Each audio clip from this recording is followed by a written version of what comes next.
This is the testing site of a stone slab roller conveyor shot blasting machine.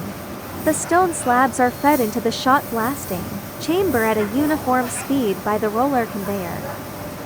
Photoelectric detection transmits signal to the PLC system.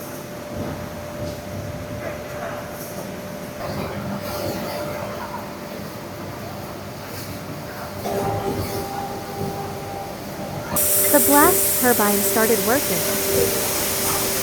Screw conveyor inspection ensures safe operation of the abrasive circulation roller counting detection ensures the blast turbine starts on time.